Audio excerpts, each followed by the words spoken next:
The document is heavier than it looks. Thick paper. Crisp edges. Ink so dark it still gleams faintly under candlelight. She knows immediately this is not something meant to be skimmed. "Sign this," the Duke says calmly. The words land without pressure, without urgency, spoken the way one might remark that the fire needs tending or that the hour is late. He does not push the document toward her. He does not watch her hand. He waits. She stands across from him in the study, fingers curled tightly into the folds of her cloak. The room smells faintly of leather, wax, and old wood. Wealth that has settled into permanence rather than display. Tall shelves line the walls, filled with ledgers and books she does not recognize. This is not a room built for comfort. It is built for decisions. "I don't even know what it is," she says. The Duke lifts his gaze then. Pale eyes. Assessing. "Still. You know what it replaces," he replies. Her stomach tightens. Outside the windows, night presses in. Somewhere beyond the estate walls, voices still echo faintly from the gathering she fled. Laughter too loud, attention too sharp. Men who had leaned too close. Questions she had no safe answer for. "You could have just sent me away," she says. "Yes. But you didn't." "No." He folds his hands behind his back, posture precise. Old Duke-like attire. Black coat fitted perfectly to his frame, cravat immaculate. Nothing about him suggests haste or doubt. "You came to my house asking for protection," he continues. "I am offering you certainty." She laughs softly once. "You call this certainty?" "I call it clarity," he corrects. She looks down at the document again. There is no title. No preamble. Just space for a signature at the bottom. "You're asking me to sign something I haven't read," she says. "I'm asking you to sign something you already understand," he replies. Her pulse quickens. "That sounds like manipulation." "No," he says calmly. "It sounds like urgency." She lifts her chin. "Then explain it." He studies her for a moment, as though deciding how much truth she can withstand at once. "If you leave my house tonight," he says, "you will return to a situation that will worsen. The men you avoided will not forget you.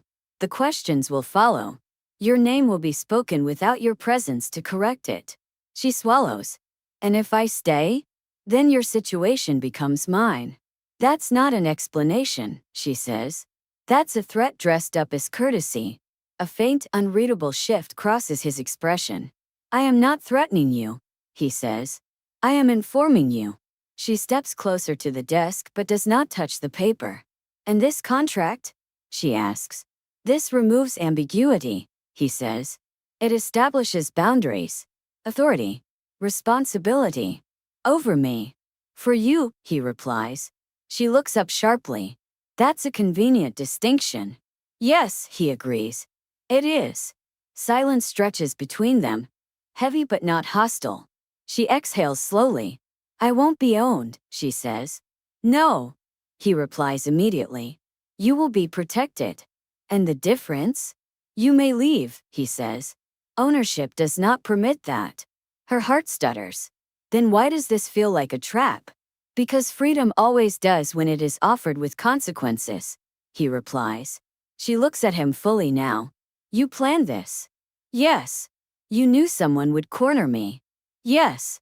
"You knew I would come to you?" "Yes." The honesty of it is unsettling. "And if I hadn't?"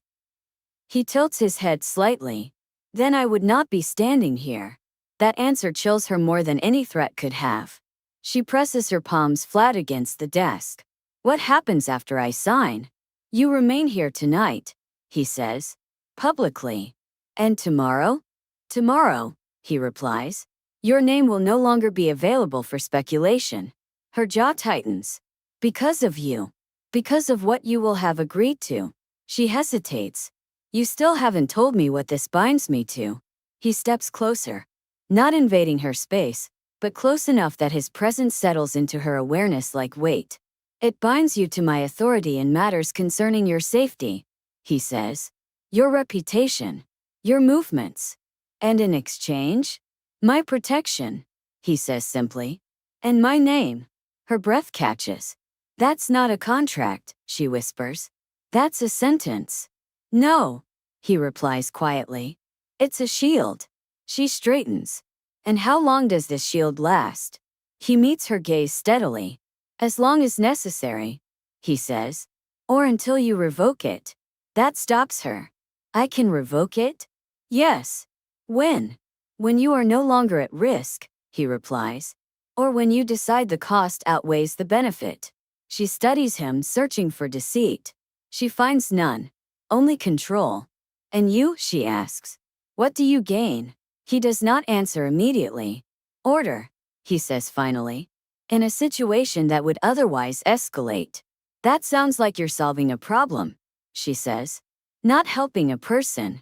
That is how I help, he replies. Another silence. She looks down at the document again. You said it wasn't a contract, she says slowly. I said it wasn't only a contract, he corrects. Her fingers tremble slightly as she reaches for the pen lying beside the paper. If I sign this, she says, people will assume things. Yes. They'll believe I belong to you. Yes. And you won't correct them. No. The pen hovers above the paper. And if I don't sign?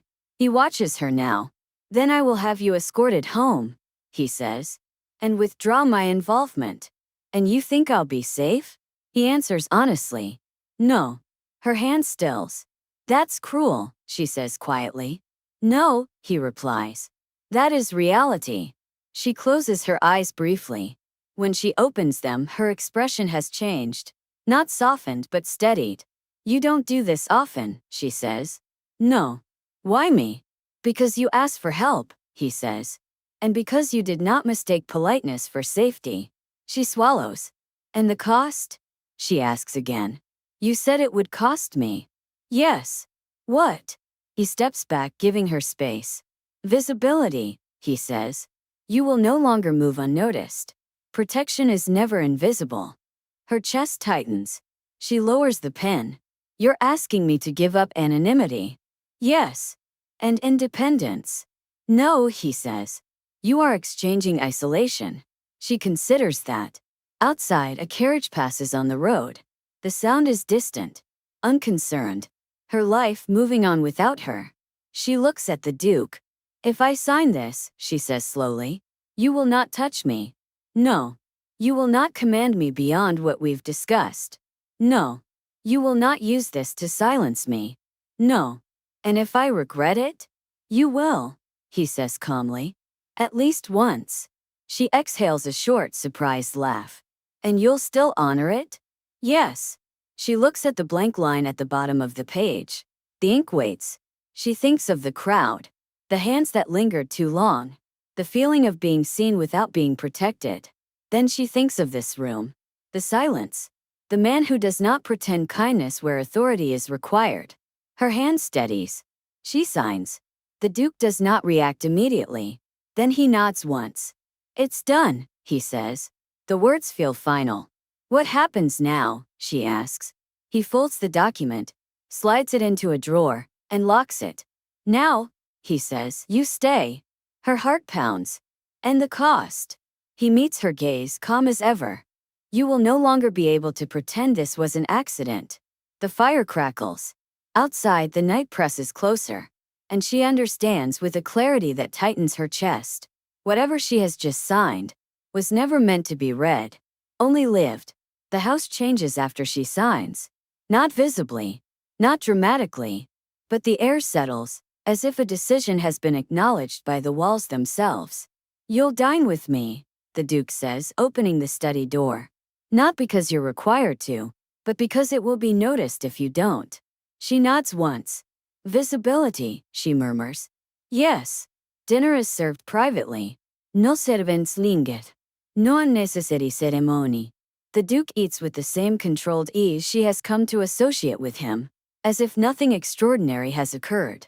She, on the other hand, feels acutely aware of herself, of how the chair is placed beside his instead of across, of how the staff lowers their eyes just a fraction longer when addressing her, of how quickly the house has accepted something she is still learning to hold.